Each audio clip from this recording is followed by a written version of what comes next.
ഇനി നമുക്കൊരു പ്രത്യേക സ്റ്റോറിയിലേക്കാണ് പോകേണ്ടത്. നിങ്ങൾക്കോട് ഞാൻ പറഞ്ഞതുപോലെ നമ്മുടെ തിരുവനന്തപുരം ബ്യൂറോയിലെ പ്രതിനിധി അലക്സ് റാം മുഹമ്മദ് ഈ അടുത്തിടെ കൊടൈക്കനാൽ വരെ പോയിരുന്നു. മഞ്ഞുമൽ ബോയ്സ് എന്ന ചിത്രത്തിൻ്റെ ആധാരശിലയായി മാറിയ ഈ ഗുണ കേവിലെ കാര്യങ്ങൾ റിപ്പോർട്ട് ചെയ്യാൻ വേണ്ടിയാണ് അലക്സ് റാം മുഹമ്മദ് അവിടെ പോയത്. പോകുന്നതിനിടയിൽ അലക്സ് റാം കൊടൈക്കനാലിലെ ചില ഗ്രാമങ്ങൾ കൂടി കാണാൻ പോയി. കത്തുന്ന വേനലിലും മനോഹാരിത കൊണ്ട് നമ്മളെ വിസ്മയിപ്പിക്കുന്ന കൊടൈക്കനാലിലെ ഉൾഗ്രാമങ്ങൾ പരിചയപ്പെടുത്തുകയാണ് അലക്സ് നമ്മോട്. പ്രകൃതി രമണീയതയുടെ സമ്പന്നമായ പൂമ്പാറൈ ഗ്രാമത്തിലേക്ക് പ്രേക്ഷകരെ അലക്സ് കൂട്ടിക്കൊണ്ടുപോകുന്നു. വശ്യ മനോഹരമാണ് ഈ ഗ്രാമം, എൻജോയ് ചെയ്യുക. കൊടൈക്കനാലിന്റെ ചുറ്റുമുള്ള കറക്കമൊക്കെ വിട്ട് കൊടൈക്കനാലിന്റെ ഉള്ളിലേക്ക് വന്നാൽ മനോഹരങ്ങളായ ഗ്രാമങ്ങളുണ്ട്. ക്ലാവരൈ, പൂമ്പാറൈ, മന്നവന്നൂർ, പൂണ്ടി, സുന്ദര ഭൂമികളാണതൊക്കെ. നമ്മൾ ഇന്ന് പോകാൻ പോകുന്നത് പൂമ്പാറൈ ഗ്രാമത്തിലേക്കാണ്.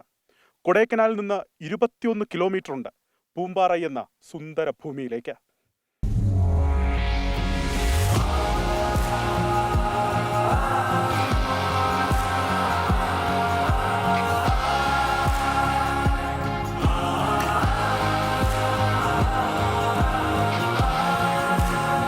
കോടമഞ്ഞ് പുതക്കേണ്ട പൈൻകാടുകളിൽ വേനലിന്റെ വെളിച്ചം.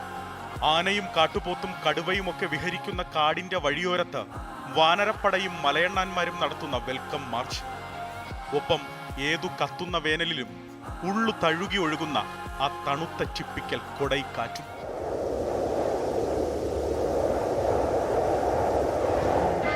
காற்று வாங்க போனேன், ஒரு கவிதை வாங்கி வந்தேன், அதை கேட்டு வாங்கி போனாள் அந்த கண்ணி என்னவானாள். நான் காற்று வாங்க போனேன், ஒரு கவிதை வாங்கி வந்தேன். ആ കാണുന്നതാണ് പൂമ്പാറൈ ഗ്രാമം. തട്ടുതട്ടായി കിടക്കുന്ന കൃഷിയിടങ്ങൾ, ചെറിയ വീടുകൾ, അമ്പലങ്ങൾ, മനോഹരമായി പ്രകൃതി അണിയിച്ചൊരുക്കിയ ഒരു മനോഹര വിസ്മയത്തിന് നടുവിലുള്ള ഒരു സുന്ദര ഗ്രാമം.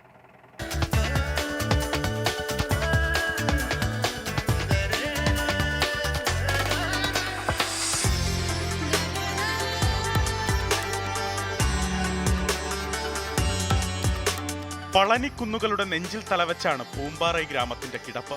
താഴ്വരയിലും കുന്നിൻ തലപ്പിലും പൂക്കൾ പരവതാനി തീർത്തിരിക്കണം. 3000 ആണ്ട് മുന്നേയത്രേ മനുഷ്യവാസം ആരംഭിച്ചത്. അന്നു മുതൽ വെട്ടിയൊതുക്കിയ കുന്നിൻ തലപ്പുകൾ ഇന്ന് കൃഷിയിടങ്ങളാണ്. തട്ടുതട്ടായി 100 മേനി വിളയുന്ന ഇടം.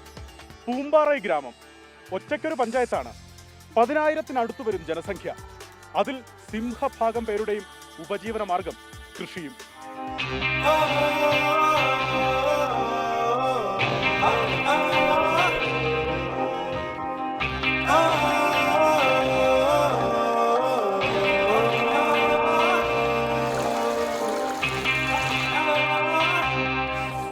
ഈ മണ്ണിൽ വിയർപ്പൊഴുക്കി വിളയിക്കുന്നതിലധികവും വെളുത്തുള്ളിയാണ്.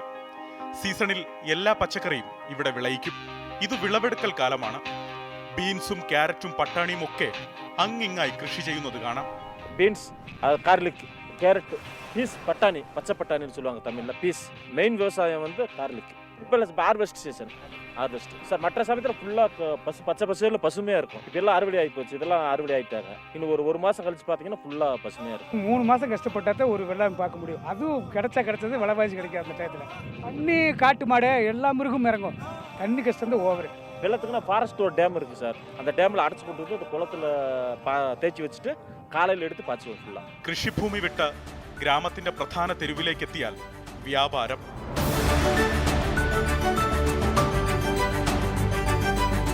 മുൻകാലങ്ങളെ അപേക്ഷിച്ച് ഗ്രാമം കാണാൻ സഞ്ചാരികൾ ഒഴുകിയെത്തുന്നുണ്ടെന്ന് ഗ്രാമവാസികൾ പറയുന്നു.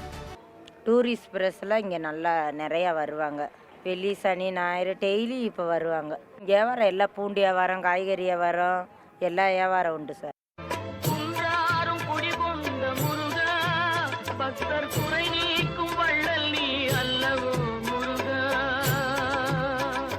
பூம்பாறை கிராமம் குழந்தை வேலைப்பரு கோயில், நவபாசான சிலை, 3000 வருஷம் ஆண்டு கோயில், நல்ல பதுமையான கோயில். പൂമ്പാറൈ ഗ്രാമത്തിന്റെ കുലദൈവം കുളന്തൈ വേലായുധസ്വാമിയാണ്. ഗ്രാമത്തിനു നടുവിലെ കുളന്തൈ വേലപ്പുറ തിരുകോവിൽ ജനങ്ങളുടെ അഭയ കേന്ദ്രവും. കോവിലിലെ രഥോത്സവമാണ് ഗ്രാമത്തിലെ കൺകണ്ട ആഘോഷം. നട്ടു നനയിച്ചു വിളവെടുത്തു കൊണ്ടാടുന്ന തേർ തിരുവിഴ. പൂമ്പാറൈ ഗ്രാമത്തിന്റെ ജീവനാഡി കാർഷിക വൃത്തിയാണ്. ഇത് വേനൽക്കാലമാണ്. മണ്ണ് പൊള്ളിക്കിടക്കുകയാണ്. ആ മലയ്ക്ക് മുകളിൽ ഒരു ചെക്ക് ഡാം ഉണ്ടാക്കി ആ ഡാമിൽ നിന്നും വെള്ളം ഇവിടെ എത്തിച്ചാണ് നാട്ടുകാർ കൃഷി ചെയ്യുന്നത്. 2 മാസം കഴിഞ്ഞു വരൂ എന്നാണ് അവർ സ്നേഹത്തോടെ ഇപ്പോൾ പറയുന്നത്. അന്നേരം ഇവിടെ എല്ലാം പച്ചപ്പായിരിക്കും. പൂമ്പാറയിൽ നിന്നും ക്യാമറാമാൻ വിപിൻ വേളിക്കും വിഷ്ണുവിനുമൊപ്പം അലക്സ്, റാം മുഹമ്മദ്, 24. പൂമ്പാറ എന്ന ഗ്രാമത്തിൻ്റെ മനോഹരമായ ദൃശ്യങ്ങൾ ഒപ്പിയെടുത്ത് പ്രേക്ഷകരെ അലക്സ് റാം മുഹമ്മദിൻ്റെ ടീമും അലക്സ് റാമും കാണിച്ചത് നിങ്ങൾക്ക് ഇഷ്ടമായി എന്നാണ് എൻ്റെ വിശ്വാസം. തോമസ് കുട്ടി കലഞ്ഞൂർ എന്ന് പറയുന്നു, SKN അച്ഛന്മാരുടെ വേർപാടും രണ്ടറ്റവും കൂട്ടിമുട്ടിക്കാൻ അവർ എടുത്തുന്ന എഫേർട്ടുകളൊക്കെ കാണാതെ ഇരിക്കരുത് എന്ന് പറയുന്നു. അമ്മയ്ക്കൊപ്പം അച്ഛനെയും കൂടി പരിഗണിക്കണം. തോമസ് കുട്ടി അച്ഛൻ്റെ പ്രാധാന്യം അവഗണിച്ചതല്ല, ഈ എഫേർട്ട് എടുക്കുന്ന ജീവിതത്തിൻ്റെ രണ്ടറ്റവും കൂട്ടിമുട്ടിക്കുന്നു എന്ന് താങ്കൾ പറയുന്ന ആ അച്ഛനും ഒരമ്മയുണ്ട്. ആ അച്ഛൻ മനസ്സിലാകും ഒരമ്മ ആരാണെന്ന്. അതാണ് കവി പറഞ്ഞത്.